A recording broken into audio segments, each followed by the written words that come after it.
सृष्टि श्रीवास्तव। महाराष्ट्र का सियासी तूफान अभी थमा ही था कि मुख्यमंत्री एकनाथ शिंदे ने एक बड़ा बयान दे दिया है, जिसके कई मायने निकाले जा रहे हैं, जिस पर बयानबाजी भी हो सकती है, जिसकी खूब चर्चा भी हो रही है। और सवाल ये खड़ा हो रहा है कि क्या एकनाथ शिंदे राजनीति छोड़ देंगे? ऐसा हम नहीं कह रहे, ऐसा खुद एकनाथ शिंदे ने कहा है। अब आप सोच रहे होंगे कि सत्ता पर अभी अभी विराजमान होने के बाद ऐसी बात उन्होंने क्यों कही, तो चलिए आपको बताते हैं कि क्यों उन्होंने ऐसा बयान दे दिया है। जब से एकनाथ शिंदे की सरकार बनी है, तब से उद्धव गुट शिंदे गुट पर हमलावर सवाल खड़े कर रहा है। जहां उद्धव ठाकरे ने कहा था कि अगर वे चुनाव लड़ते हैं तो विद्रोही हार जाएंगे, एकनाथ शिंदे हार जाएंगे।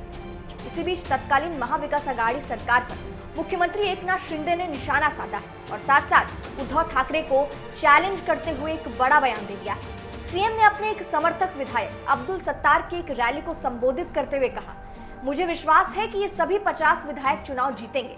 अगर इनमें से कोई भी हारता है तो मैं राजनीति छोड़ दूंगा। इस बयान के बाद उन्होंने फिर से एक बार दोहराया और कहा, अगला जो राज्य चुनाव होगा उसमें उनकी शिवसेना और सहयोगी भारतीय जनता पार्टी को संयुक्त रूप से 200 सीटें मिलेगी या वो राजनीति छोड़ देंगे। तत्कालीन मुख्यमंत्री उद्धव ठाकरे के नेतृत्व वाले एमवीए के पतन के कारण हाल के नाटकीय विद्रोही का जिक्र करते हुए एकनाथ शिंदे ने स्वीकार किया कि वो इसके संभावित परिणामों से चिंतित थे। जब ये सब हो रहा था, शुरू में कुछ 30 विधायक थे, फिर 50 विधायक। वे सभी मुझे प्रोत्साहित और समर्थन कर रहे थे, लेकिन मैं चिंतित था।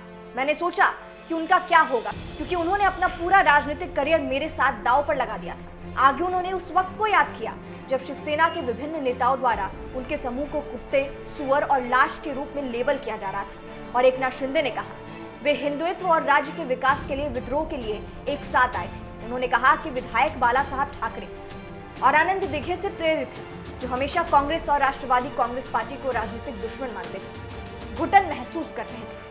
अब एकनाथ शिंदे के इस बयान से कई कयास लगाए जा रहे हैं कि अगले विधानसभा चुनाव जो 2024 में होगा, उसके लिए अभी से ही अपना दमखम एकनाथ शिंदे लगा रहे हैं। अभी सत्ता में आए एकनाथ शिंदे अगले विधानसभा चुनाव के लिए कोई कसर नहीं छोड़ना चाहते हैं। इस कारण से वो यहाँ डायरेक्ट दावा कर रहे हैं कि अगर कोई भी विधायक हारता है तो वो राजनीति छोड़ देंगे। अब इस बयान के पीछे एक और वजह भी है, वो भी आपको बताते हैं। अब देखिए, एकनाथ शिंदे शिवसेना के साथ काफी पहले से है। उनका हर दाव और उनकी कमजोरी एकनाथ शिंदे बहुत अच्छे से जानते हैं और वो ये बात भी बखूबी जानते हैं कि जब जब शिवसेना बीजेपी से अलग होकर चुनाव लड़ी है, तब तब उनको कुछ हासिल नहीं हुआ है।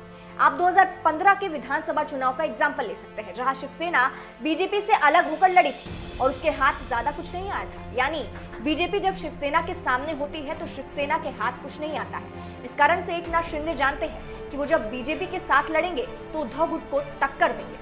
अब देखिए, महाराष्ट्र में सियासी घमासान उस दिन शुरू हुआ था जिस दिन एकनाथ शिंदे ने पार्टी से बगावत कर लिया था, जिसके बाद विधायक भी एकनाथ शिंदे के राह पर चल पड़े थे। जिसके बाद उद्धव ठाकरे ने खूब कोशिश की उन्हें मनाने की, लेकिन वो नहीं माने, जिसके बाद आखिरकार उद्धव ठाकरे को इस्तीफा देना पड़ा और एकनाथ शिंदे सत्ता में आए और तब से बयानबाजी का सिलसिला जारी है। और अब ऐसे में एकनाथ शिंदे का ये बयान कई संकेत देता है। फिलहाल एकनाथ शिंदे के इस बयान को आप कैसे देखते हैं, हमें कमेंट करके जरूर बताएं। नमस्कार।